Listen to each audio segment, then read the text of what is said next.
بسم الله الرحمن الرحيم.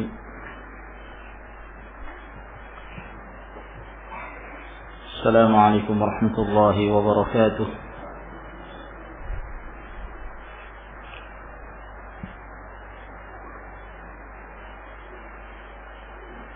إن الحمد لله نحمده ونستعينه ونستغفره ونعوذ بالله من شرور أنفسنا ومن سيئات أعمالنا. من يهده الله فلا مضل له ومن يضلل فلا هادي له. وأشهد أن لا إله إلا الله وحده لا شريك له وأشهد أن محمدا عبده ورسوله. يا أيها الذين آمنوا اتقوا الله حق تقاته ولا تموتن إلا وأنتم مسلمون. يا أيها الناس اتقوا ربكم الذي خلقكم من نفس واحدة وخلق منها زوجها وبث منهما رجالا كثيرا ونساء واتقوا الله الذي تساءلون به والأرحام إن الله كان عليكم رقيبا. يا أيها الذين آمنوا اتقوا الله وقولوا قولا سديدا يصلح لكم أعمالكم ويغفر لكم ذنوبكم ومن يطع الله ورسوله فقد فاز فوزا عظيما. أما بعد فإن أصدق الحديث كلام الله تعالى وخير الهدي هدي محمد صلى الله عليه وعلى آله وسلم وشر الأمور محدثاتها فإن كل محدثة بدعة وكل بدعة ضلالة وكل ضلالة في النار. معاشر المسلمين رحمكم الله. Alhamdulillah, kita bersyukur atas nikmat Allah Subhanahu wa taala yang Allah Subhanahu wa taala senantiasa limpahkan kepada kita sekalian, sehingga pada malam hari ini kita masih diberi kesempatan untuk bisa kembali berkumpul di tempat ini, salah satu rumah Allah Subhanahu wa taala, dalam rangka untuk mempelajari dan mendalami agama Allah Jalla wa Ala. Sebab seorang muslim semakin bertambah ilmunya, maka semakin terang pula pandangannya terhadap agama Allah. Dia semakin mampu untuk membedakan antara yang hak dan yang batil, antara yang baik dan yang buruk, antara tauhid dan syirik, antara bid'ah dan sunnah, dan mendekatkan diri seorang hamba kepada Rabb-Nya dengan syarat apabila dia menuntut ilmu dengan ikhlas, hanya mengharapkan ridha Allah Subhanahu wa taala. Ma'asyiral muslimin rahimakumullah, kita lanjutkan kembali kajian kita dari pembahasan kitab Sahihul Adabil Mufrad, di mana pada malam hari ini insyaallah taala kita memasuki bab yang ke-111,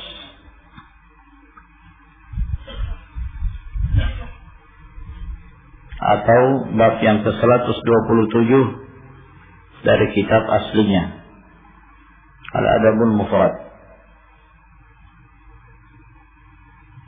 Berkata Imam Abu Abdullah Muhammad bin Ismail bin Ibrahim Ibn al-Mughirah bin Bardizbah Al-Ju'fi maulahum al-Bukhari rahimahullah ta'ala babun idza aqbala jami'an wa idza adbara jami'an. Bab apabila menghadap maka dia menghadap seluruhnya, dan apabila membelakangi maka membelakangi seluruhnya. Yang dimaksud oleh Imam Al-Bukhari rahimahullah ta'ala bahwa termasuk di antara kebiasaan Nabi sallallahu alaihi wa alihi wasallam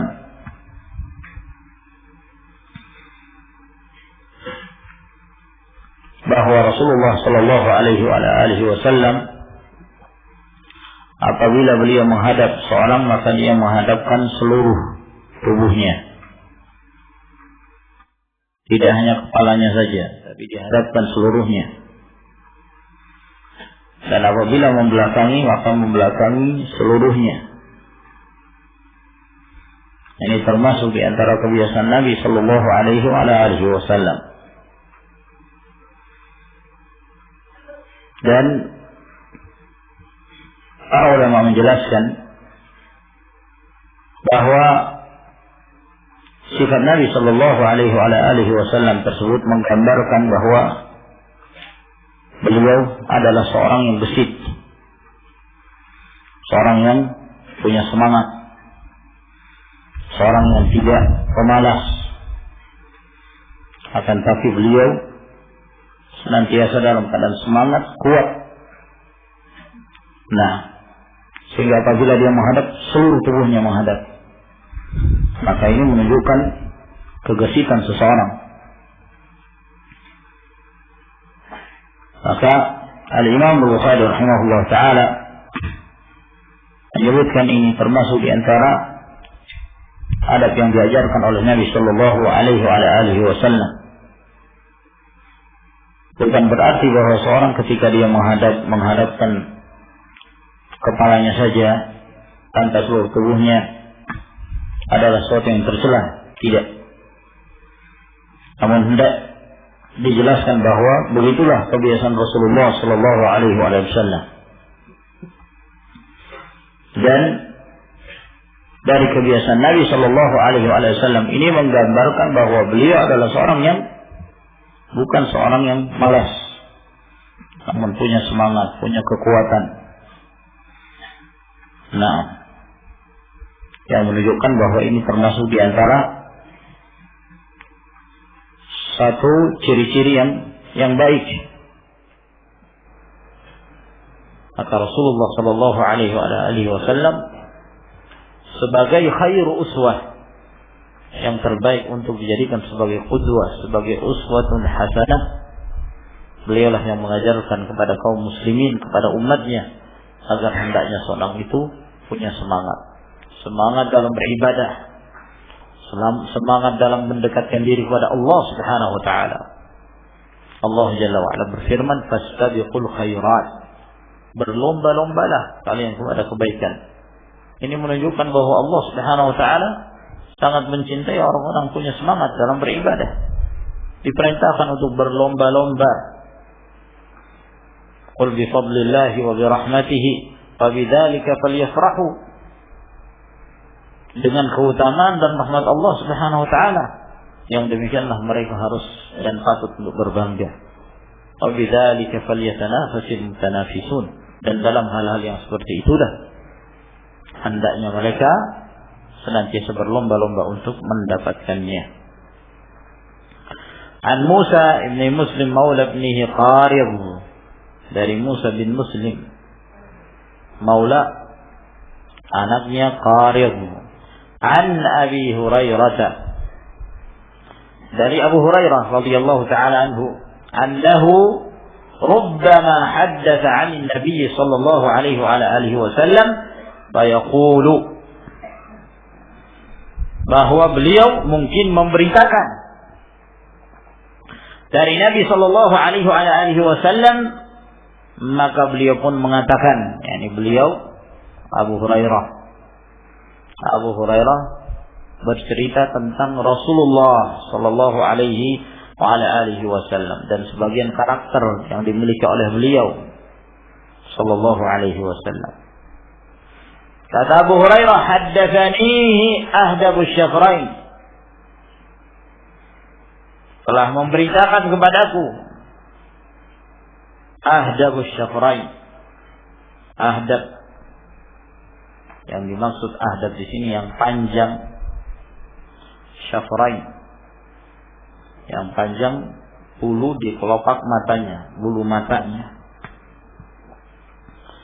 Ya, panjangnya bulu mata itu menunjukkan suatu keindahan, kegagahan. Maka Abu Hurairah radhiyallahu taala anhu menjelaskan bahwa bulu di kelopak mata Nabi sallallahu alaihi wasallam itu panjang. Telah memberitakan kepadaku ahdabus syafrain, yang panjang dan halus bulu matanya. Abyadul kashhain, yang putih al-kashh. Al-kashh itu khasirah, pinggangnya. Nah, yang juga menunjukkan kegagahan Nabi sallallahu alaihi wasallam dan kebagusan penciptaan Rasulullah, tubuh Rasulullah sallallahu alaihi wasallam.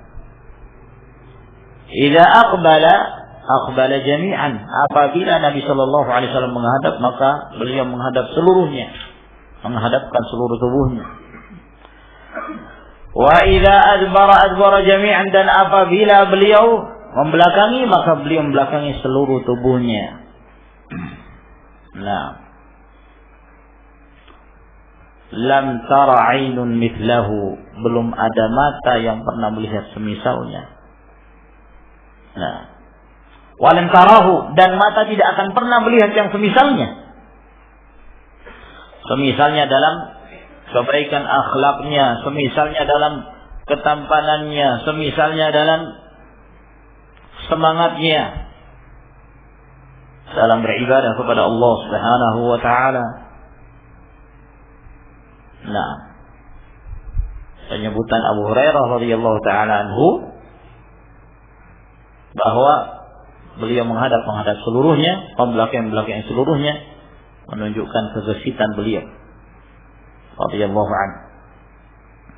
Dalam hadis yang lain yang diriwayatkan oleh Bukhari dan Muslim dari hadis Al-Bara bin Azib radhiyallahu ta'ala anhu, kata beliau, ra'aituhu fi hullatin hamra, aku pernah melihat Nabi sallallahu alaihi wasallam, beliau memakai hullatun hamra, hullah yang berwarna merah. Hullah itu pakaian yang terdiri dari dua potong, sarung dan rida, pakaian atas, bagian atas dan bagian bawah. Itu disebut hullah. Ya, mirip seperti seorang memakai sarung, kemudian di atasnya baju koko atau yang semisalnya. Naam, yang jelas hullah itu terdiri dari dua potong. Ini yang dikenakan oleh Nabi sallallahu alaihi wasallam, yang berwarna merah.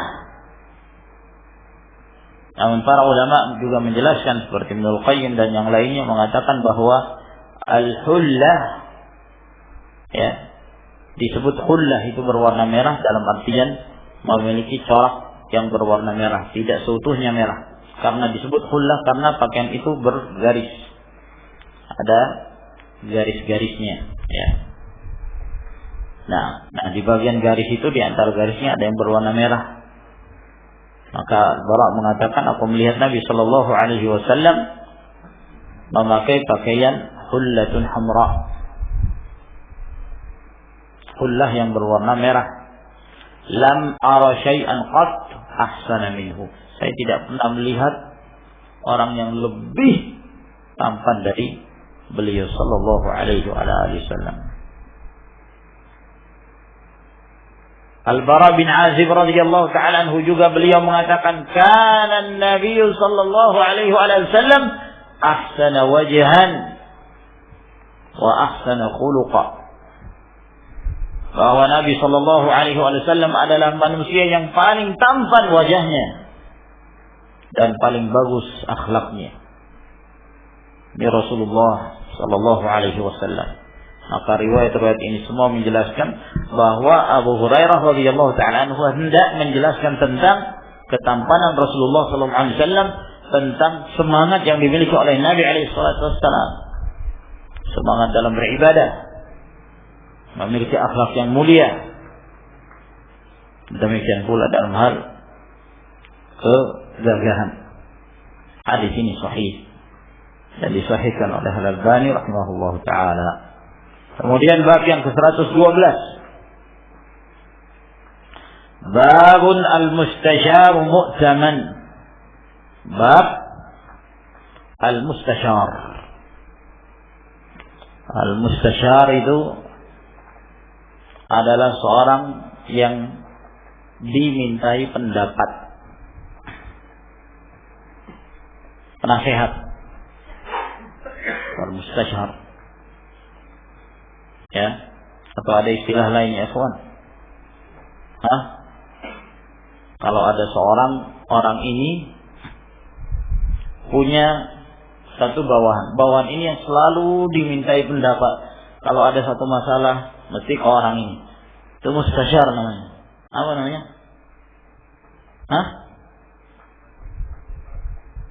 Konsultan.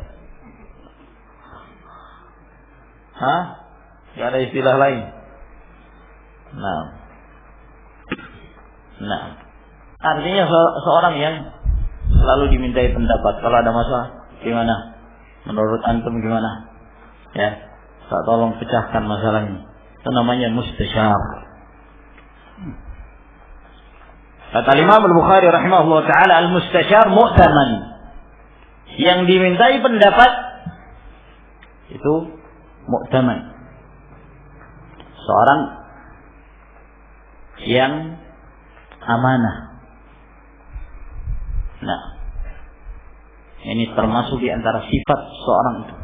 Jangan ambil seorang dimintai pendapat sembarang orang. Nah, nggak dibedakan mana orang yang baik, mana orang yang buruk. Semuanya dimintai pendapat. Puting. Ini yang berilmu, ini yang tidak berilmu, ini yang baik, ini yang buruk, ini yang taat, ini yang fasik, semuanya dimintai pendapat. Sama semua suaranya. Nah, kalau seimbang, ya, sama-sama kuat, maka voting. Ini bukan dari Islam yang seperti ini. Nah, tapi yang dimintai pendapat itu seorang yang diantara sifat yang dimiliki adalah amanah. Orangnya itu dipercaya, penuh tanggung jawab. Sehingga apa? Ketika kita minta pendapat kepadanya, dia memberikan pendapat yang terbaik yang menurut dia. Ya, kita telah menyerahkan agar dia yang memutuskan atau dia yang menyelesaikan satu permasalahan, memberikan solusi terhadap satu masalah, satu problem. Maka orang tersebut harus bertanggung jawab. Nah, jangan sampai dia akan memberikan solusi, ternyata akan memberikan solusi pada yang lebih buruk. Maka ini diantara sifat yang paling utama. Yang dimintai pendapat itu mu'taman, amanah. Amanah dalam hal apa? Dalam hal dia menjaga berita itu. Karena biasanya orang ini ketika dia menyampaikan sesuatu kepada orang dekatnya yang biasanya dimintai nasihat, itu tidak disampaikan kepada semua orang. Al-majalis amanah. Majelis itu amanah. Karena majelis itu amanah, maka kita pun menyampaikan pada orang yang kita menganggap bahwa dia ini amanah. Ya, sehingga dia tidak bermudah-mudahan untuk membocorkan apa yang telah menjadi majelis mereka itu. Sebab asal hukumnya kalau mereka bermajelis, majelis ini tidak boleh dibawa keluar. Ya. Kadang-kadang subhanallah, ada seorang kita percaya kepada dia, tapi dia tidak punya sifat amanah. Setelah orang ini cerita, ya curhat, menyampaikan hal-hal yang kadang-kadang sifatnya pribadi, ini disampaikan kepada orang lain. Nah, Saking cintanya dia kepada istrinya. Nah, ya, karena mungkin sudah habis bahan mau ngomong apa ini sama istri. Tolong jangan bilang-bilang sama orang, ini rahasia loh. Cuma kamu aja yang tahu. Rahasia, tolong. Karena kamu dekat ya sama saya. Nah, ada kejadian begini. Itu si fulan datang ke saya, dia ngomong gini. Ya, istri, oh gitu ya. Iya. Jaga ya, hanya kamu aja yang tahu. Nah, istrinya ini punya teman dekat juga. Nah, hanya kamu aja yang tahu. Tolong jangan disampaikan pada yang lain. Nah, sehari, 2 hari, 3 hari, sudah ramai di pengajian ibu-ibu. Ya, jadi headline, pembahasan utama, si fulan begini. Akhirnya orang yang menyampaikan, dari mana ini? Ya, siapa syaitan yang menyebarkan? Dia mencari siapa? Saya nggak pernah mengabarkan kecuali kepada si fulan. Saya sudah percaya orang ini penuh amanah. Orang ini masya Allah baik. Dia suka merahasiakan sesuatu. Kalau disuruh untuk menjaga sesuatu, dia menjaga rahasia. Ternyata tidak. Maka ini berbahaya. Ma'asyirul muslimin. Oleh karena itu hendaknya kalau seorang mencari mustasyar, cari orang-orang yang betul baik, amin, punya amanah. Nah, ya, ketika diminta pendapat, dia betul-betul memberikan pendapat yang terbaik menurut dia. Tidak ada tujuan untuk mencelakakan si fulan. Nah, dan yang terpenting dari seorang mustasyar adalah ketakwaan dia kepada Allah Subhanahu wa taala. Takwa. Tanpa bertakwa kepada Allah Subhanahu wa taala, sangat sulit bagi seorang itu untuk dipercaya dan diberi amanah. Nah, berapa banyak kita kadang mendengarkan, masya Allah si fulan ini, ya, sampai ada yang dijuluki Mr. Clean katanya. Bersih, nggak pernah bermasalah, nggak pernah mau disogok, nggak pernah mau disogok, nggak pernah korupsi. Tahu-tahu belakangan sudah nyebar, wah si fulan korupsi. Gimana sudah dijuluki Mr. Clean? Nah, Allah musta'an. Maka hal yang seperti ini, ikhwan, penting untuk diketahui. Jangan sampai ada seorang, ya, dia meminta pendapat pada kita. Jaga. Majelis itu amanah, meskipun kepada istri. Jangan disampaikan. Nah, jangan dijadikan sebagai bahan obrolan. Ada berita-berita yang penting yang bisa disampaikan pada keluarga, tapi ada juga yang harus dijaga. Tidak ada yang mengetahui kecuali yang mengabarkan kepada kita dan Allah Subhanahu wa taala. Nah, adapun yang lainnya dari manusia disembunyikan, amanah. An Abi Hurairah radhiyallahu taala anhu qala, dari Abu Hurairah radhiyallahu taala anhu, beliau berkata, qala an-nabiy sallallahu alaihi wa ala alihi wasallam li Abil Haytham. Nabi sallallahu alaihi wa ala alihi wasallam berkata kepada Abul Haytham. Abul Haytham Tayhan Al-Ansari radhiyallahu taala anhu, salah seorang sahabat yang beliau berasal dari asli penduduk Madinah. Ya, beliau termasuk orang-orang yang kaya, punya banyak kebun kurma, ya, dan punya banyak peternakan kambing. Nah,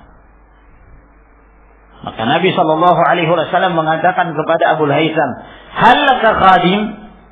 Apakah kamu punya pelayan, pembantu? Artinya yang membantu kamu, yang melayani kamu untuk membantu urusan rumah tangga, masalah kebun, ngurusi peternakan. Qala la. Kata Abul Haytham, enggak punya pembantu. Jadi dia punya harta yang banyak, punya kebun, punya peternakan, tapi dia sendirian yang ngurusi. Radhiyallahu ta'ala anhu. Hadis ini disebutkan dalam riwayat ini secara ringkas. Hadis ini ada kisahnya.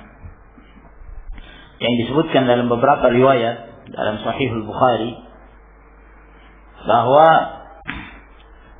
suatu ketika Rasulullah Shallallahu Alaihi Wasallam keluar dari rumahnya, dan tidak biasanya Nabi Shallallahu Alaihi Wasallam keluar pada waktu itu. Itu adalah merupakan waktu yang bukan kebiasaan Nabi Shallallahu Alaihi Wasallam keluar. Biasanya itu tempat hari atau waktu istirahat beliau Shallallahu Alaihi Wasallam.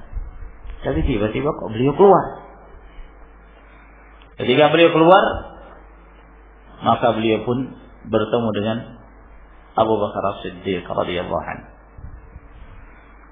Lalu kemudian Abu Bakar As-Siddiq bertanya kepada Rasulullah sallallahu alaihi wasallam, apa yang Rasulullah bertanya kepada Abu Bakar As-Siddiq, apa yang membuatmu keluar wahai Abu Bakar? Kata Abu Bakar As-Siddiq, al-ju' ya Rasulullah, rasa lapar yang membuat saya keluar. Kata Rasulullah sallallahu alaihi wasallam, qad akhrajani alladhi akhrajaka. Yang membuat aku keluar seperti yang membuat kamu keluar, lapar. Rasulullah sallallahu alaihi wasallam lapar. Di rumah enggak ada kulkas, buka kulkas terus ngambil makanan seperti orang-orang sekarang ini, masya Allah hidupnya nikmat. Dahulu ya keadaannya sulit. Nabi sallallahu alaihi wasallam kelaparan. Jalan mereka berdua. Di tengah perjalanan ketemu lagi dengan Umar bin Khattab radhiyallahu anhu. Lalu kemudian beliau ditanya, apa yang menyebabkan dia keluar? Sama, lapar juga. Kata Nabi alaihi wasallam, yang membuat engkau keluar seperti yang membuat kami keluar. Akhirnya mereka bertiga mendatangi rumahnya Abul Haytham ini. Abul Haytham Nutayha. Mereka ingin berziarah, berkunjung. Ya sekaligus kalau jadi tamu kan berarti dapat makan. Nah, ya. Apakah yang demikian boleh? Ya boleh. Nah, mungkin di rumah lagi nggak ada makanan. Ya. Mau bertamu ke rumah siapa ini? Yang kira-kira kalau kita datang bertamu tidak merepotkan. Nah, punya persiapan. Nah, ini Rasulullah Sallallahu Alaihi Wasallam. Nah, bertiga bersama Abu Bakar, bersama Umar, mereka bertiga datang ke rumah Abul Haytham dalam keadaan tiga-tiganya kelaparan. Ingin bertamu pada Abul Haytham karena mereka mau tahu Abul Haytham punya banyak persiapan. Datanglah mereka. Pada saat mereka datang, ternyata Abul Haythamnya sedang keluar. Namun di situ dalam rumahnya ada istrinya. Maka mereka bertanya, kemana Abul Haytham? Kata istrinya, "Yasta'dzibu lana al-ma'." Abul Haytham sedang keluar mencarikan air tawar buat kami. Tidak berapa lama setelah itu datanglah Abul Haytham radhiyallahu ta'ala. Begitu datang melihat tiga orang, Rasulullah sallallahu alaihi wasallam, Abu Bakar, Umar, luar biasa senangnya dia. Marhaba. Ma ahadun al-yawm akram adhiyafan minni. Sekarang hari ini tidak ada satupun yang lebih mulia para tamunya daripada aku. Senang dia. Dijenguk oleh Nabi sallallahu alaihi wasallam. Nah, lihat ya ikhwan, para sahabat, ketika mereka dijenguk oleh orang-orang yang punya keutamaan, maka mereka demikian senangnya. Mereka menampakkan suatu kegembiraan, menunjukkan bahwa mereka ya dimuliakan, dihormati, dan mereka merasa mulia. Dan ini juga menunjukkan ihtiram, penghormatan para sahabat terhadap Nabi Sallallahu Alaihi Wasallam. Mereka memuliakan Rasulullah, mengagungkan Rasulullah Sallallahu Alaihi Wasallam. Itulah para sahabat. Dan ciri-ciri ini ada pada seluruh para sahabat Nabi radhiyallahu ta'ala anhum ajma'in. Ya, setelah mereka bertiga, bersama dengan Abul Haytham, lalu kemudian Abul Haytham meninggalkan mereka bertiga sebentar. Yani untuk persiapan, memberi jamuan kepada mereka. Tidak berapa lama setelah itu, beliau datang dengan bawa keranjang. satu keranjang isinya kurma. Kurma dengan berbagai jenisnya. Ada tamarnya, kurma yang sudah matang, ada yang busur yang masih di bawah mengkal, ada yang masih muda yang disebut rutab. Ya, dengan berbagai jenisnya. Dihidangkan di hadapan Rasulullah sallallahu alaihi wasallam. Kemudian Abu Bakar dan Umar. Kemudian sebagian air yang dibawa oleh beliau dihidangkan pula di hadapan mereka bertiga.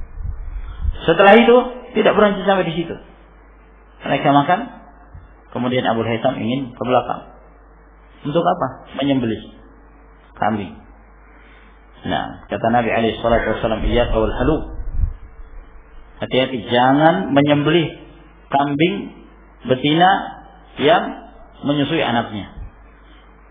Nah, karena kalau menyusui anaknya, kesian anaknya. Nah, maka beliau pun mencari anak kambing, lalu kemudian disembelih, lalu kemudian dimasak, lalu disiapkan di hadapan Nabi Shallallahu Alaihi Wasallam dan kedua sahabatnya. Maka mereka pun makan sampai kemudian mereka kenyang.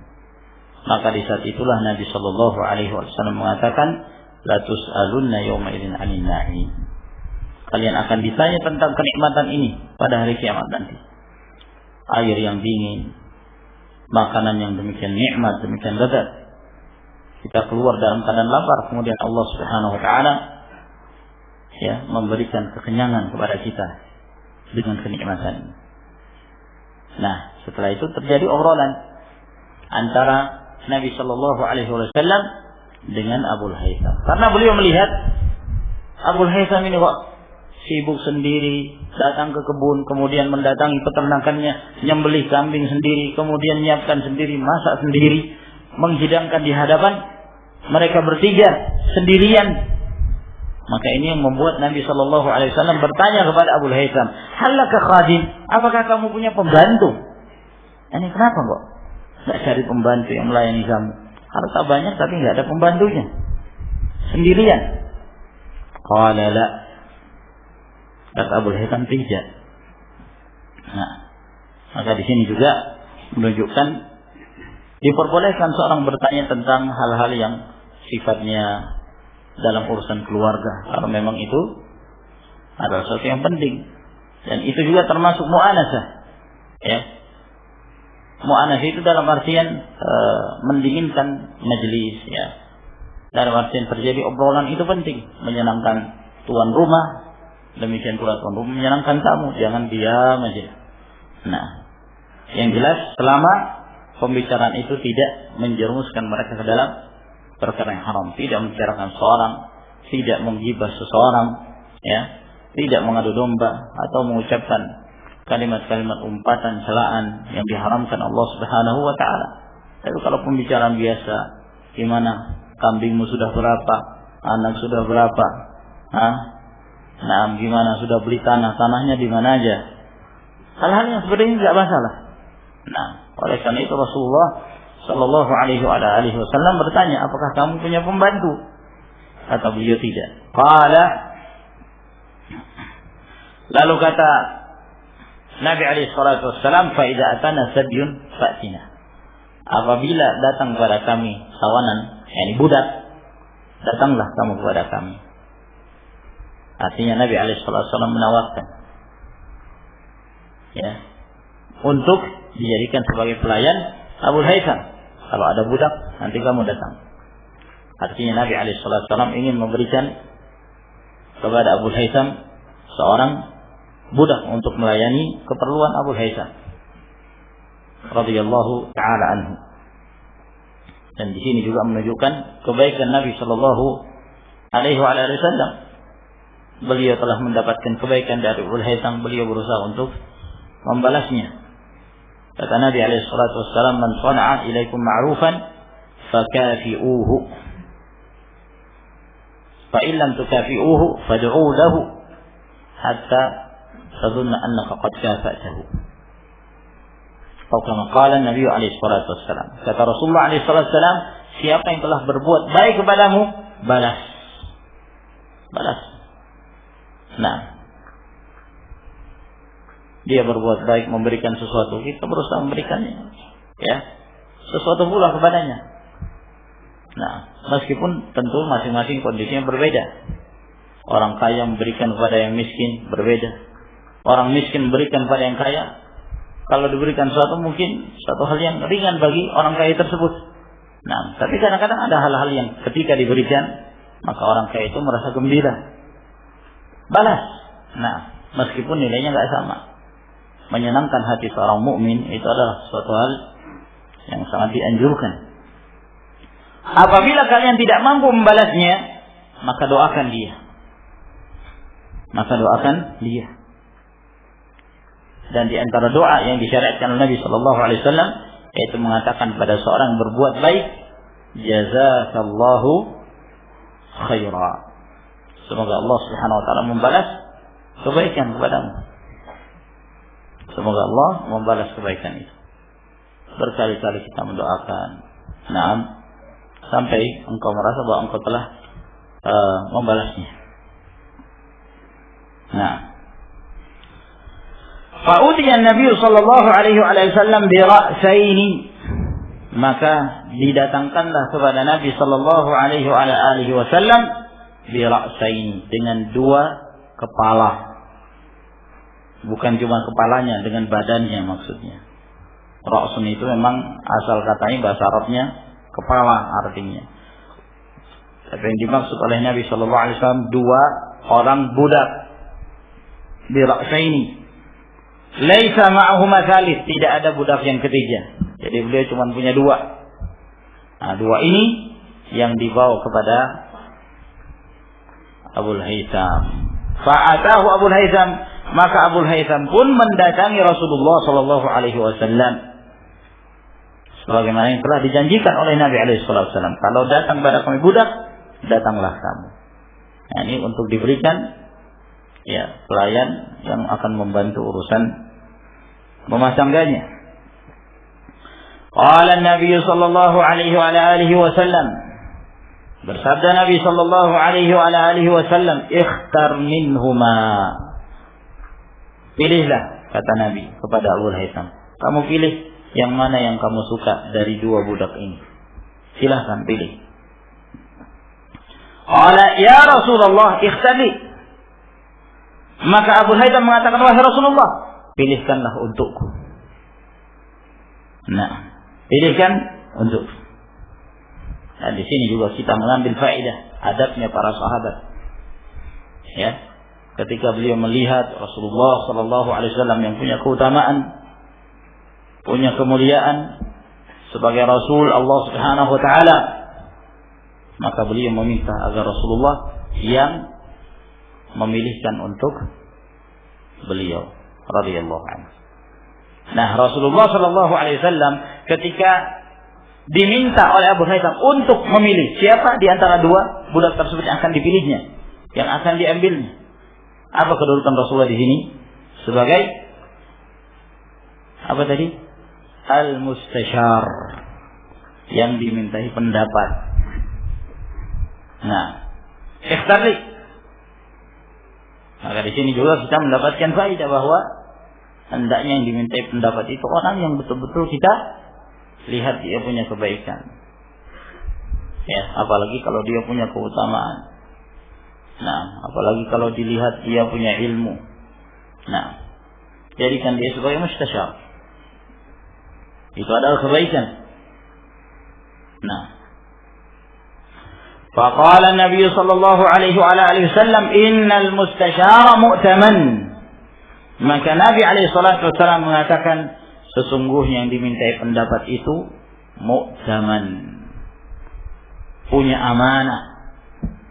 Ya. Karena dia merasa dibebankan kepadanya amanah, maka dia bertanggung jawab untuk memberikan yang terbaik kepada yang meminta istisyar kepadanya. Nah, maka dari sini ma'asyiral rahimakumullah, dari kedua belah pihak. Yang pertama yang mencari mustasyar, seorang mustasyar hendaklah dia mencari seorang yang penuh amanah, yang bertanggung jawab, yang punya keutamaan. Yang kita melihat dari kehidupannya, dia seorang yang saleh, seorang yang baik, yang senantiasa menjaga harga dirinya, menjaga muruahnya, takwa kepada Allah Subhanahu wa taala. Wala nuzaki 'ala Allahi ahadan, Allahu hasibuh. Maka demikian pula dari pihak yang kedua yang dimintai pendapat, harus merasa punya beban tanggung jawab, sehingga ketika dia memberikan solusi yang terbaiklah yang dia berikan. Khudh hada, maka Nabi sallallahu alaihi wasallam mengatakan, kamu pilih aja si budak yang ini dari dua budak tersebut. Lalu Nabi alaihi salatu wasallam ketika beliau mengatakan pilih budak ini, beliau jelaskan, beliau menyebutkan illatnya, sebabnya kenapa beliau menganjurkan agar memilih budak ini. Fa inni ra'aituhu yusalli, karena sesungguhnya aku melihat dia mengerjakan salat. Subhanallah. Menunjukkan bahwa Rasulullah SAW mengetahui di antara kedua budak ini ada yang lebih baik. Saya melihat dia salat. Ya, biasanya kalau orang salat itu menunjukkan kebaikan daripada yang enggak salat. Nah, yang ininya salat, yang satunya kerjanya hanya tidur ketika waktu salat. Nah, yang ini sedang berzikir, yang ini ngerokok. Nah, tentu berbeda. La yastawiyani masalah, kondisinya berbeda, tidak sama. Maka Nabi SAW melihat secara zahir orang ini baik. Maka di sini juga kita mendapatkan faedah bahwa salat itu menunjukkan tanda kebaikan. Ketika seorang itu terlihat rajin salat, masya Allah, itu merupakan tanda yang menunjukkan dia baik. Nah, ini tanda awal yang menunjukkan kebaikan seorang, yang dapat mencegah dia dari perbuatan keji. Ya. Meskipun dia melakukan kesalahan misalnya, ya, lebih mudah untuk dinasihati daripada orang nggak sholat sama sekali. Nah, orang nggak sholat sama sekali kalau dinasihati, nah, sangat mudah bagi dia untuk membantah. Kenapa? Karena dikuasai oleh syaitan. Tapi seorang yang dia terlihat sholat, rajin sholat 5 waktunya dijaga, apalagi terlihat 5 waktu di masjid, masya Allah. Nah, biasanya yang demikian lebih mudah untuk dinasihati. Kata Nabi Allah Subhanahu wa taala berfirman, "Inna sholata tanha 'anil fahsya'i wal munkar." Sesungguhnya salat itu mencegah seorang dari perbuatan keji dan kemungkaran. Maka Nabi alaihi wasallam melihat budak ini salat, maka secara zahir itu menunjukkan kebaikan.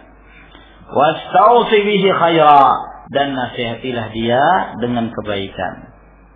Nah, kata Nabi, aku melihat dia salat dan nasihati dia dengan nasihat yang baik.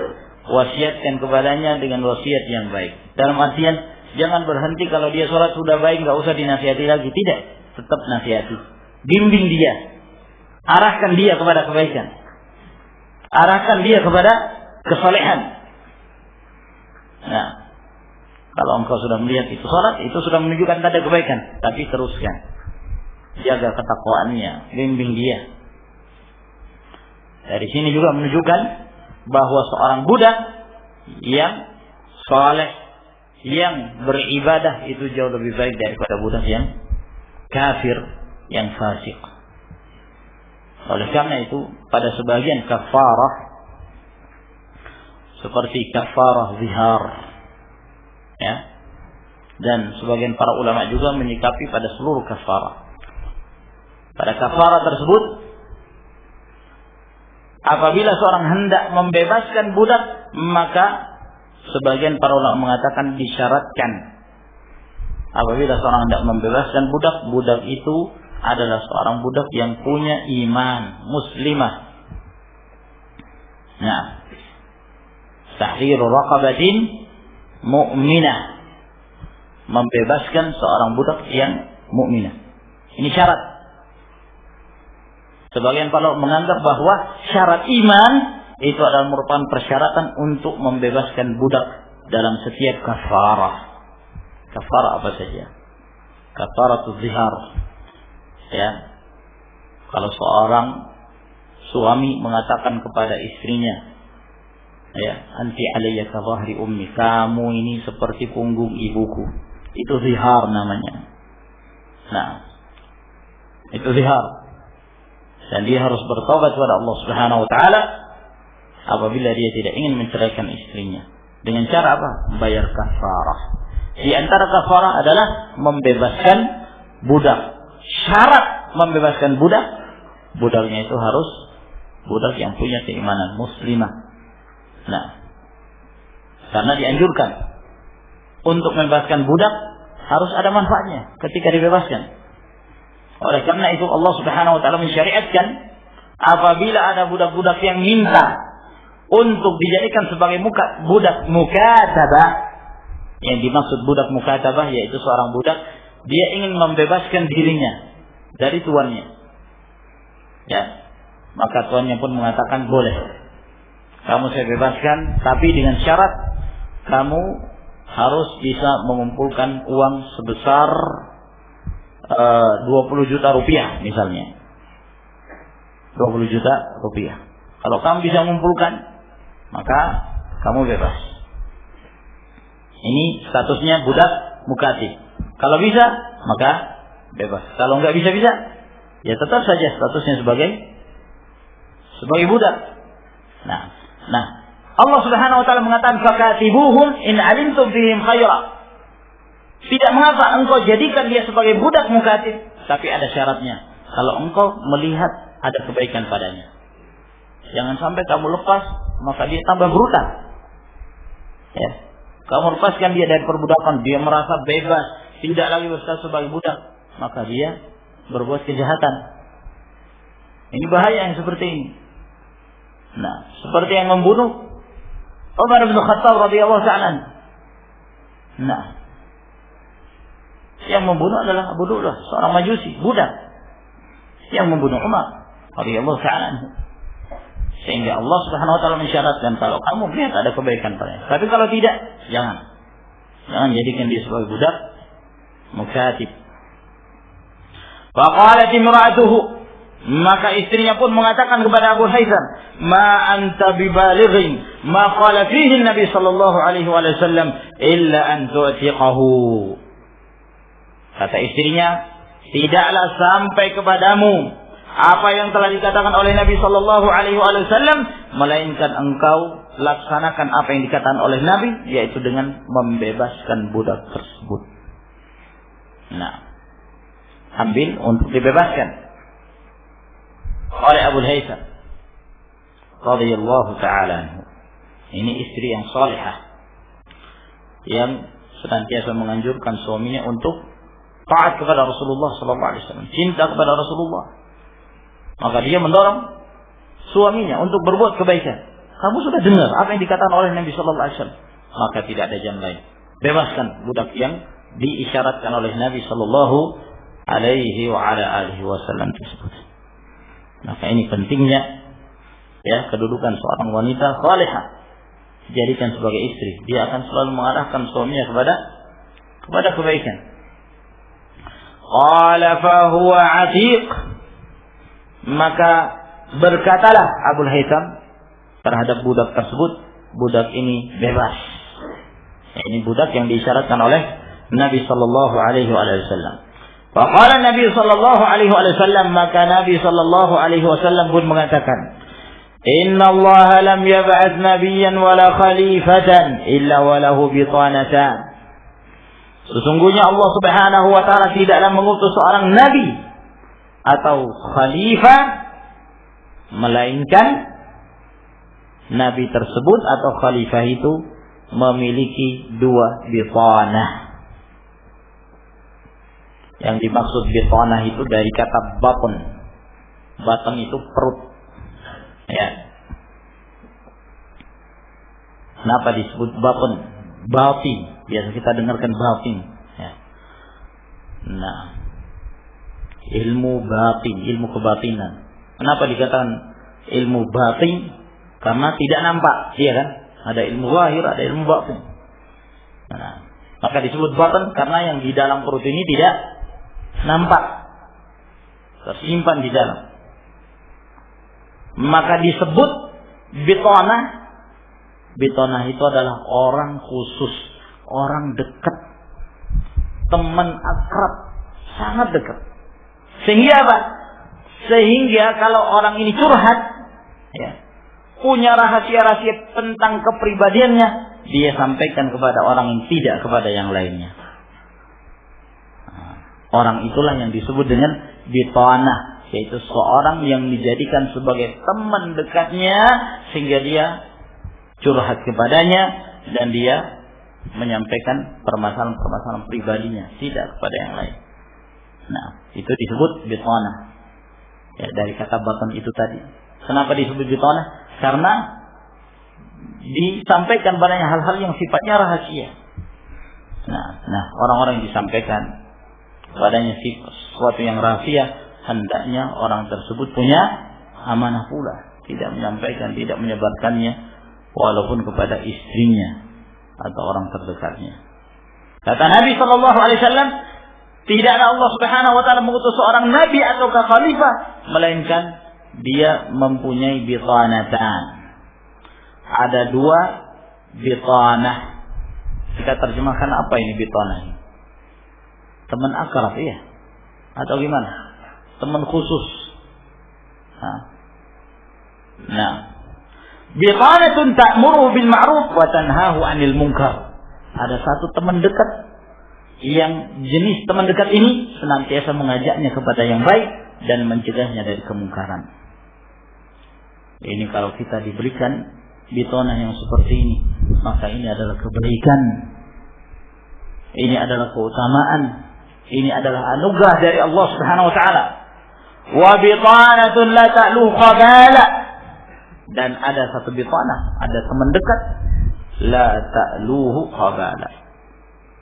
Nah, maka dia tidak berhenti untuk merusak keadaan orang tersebut. Khabal itu fasad. Khabal artinya merusak. Jadi dia membiarkan orang ini supaya orang tersebut jadi rusak. Tambah senang dia, semakin rusak semakin senang. Nah, datang satu orang, ya, karena dia jadikan sebagai teman dekat. Waduh, saya ini punya masalah di rumah, istri saya ngamuk-ngamuk ke saya. Saya stres. Gimana? Kita ke restoran aja, atau kita ke dugem misalnya. Nah, mana walhasil. Bukan diajak kepada kebaikan, diajak semakin buruk. Nah, untuk menghilangkan stres katanya, maka diajak kepada keburukan. Kata Nabi sallallahu alaihi wasallam, "Wa may yuqa bitanatas su' faqad wuqi." Barang siapa yang dipelihara dari teman dekat yang buruk, maka sungguh dia menjadi orang yang terjaga dan terpelihara. Nah, maka di sini peringatan dari Nabi sallallahu alaihi wasallam. Hati-hati dalam mencari teman. Hati-hati dalam mencari bitanah. Kata Nabi sallallahu alaihi wasallam, "Al-mar'u 'ala dini khalilihi." Seseorang itu dia akan sama dengan agama teman dekatnya. Wataknya, sifat-sifatnya itu akan sama. Falyanzur ahadukum man yukhalif. Maka hendaknya salah seorang kalian melihat dengan siapa dia berteman dekat. Nah, tidak semua orang boleh jadikan sebagai teman dekat. Tidak semua orang ada permasalahan-permasalahan kita sampaikan pada dia. Tapi ada orang-orang yang kita anggap bahwa dia punya amanah. Kita melihat kesolehannya, maka kita menyampaikan hal-hal yang sifat rahasia kepadanya, tidak kepada yang lainnya. Kalau bitanahnya itu baik, maka itu adalah merupakan kebaikan. Namun kalau bitanahnya itu buruk, terlihat di depan manis, tapi ternyata di belakang dia justru menginginkan kerusakan terhadap orang tersebut, maka ini adalah merupakan keburukan. Semoga Allah Subhanahu wa taala menjaga dan memelihara kita dari bitanah-bitanah yang buruk yang mengajak kepada kemungkaran. Saya kira sampai di sini insyaallah. Semoga apa yang kita jelaskan memberikan manfaat kepada kita sekalian. Wa akhiru da'wana alhamdulillahirabbil alamin. Assalamualaikum warahmatullahi wabarakatuh.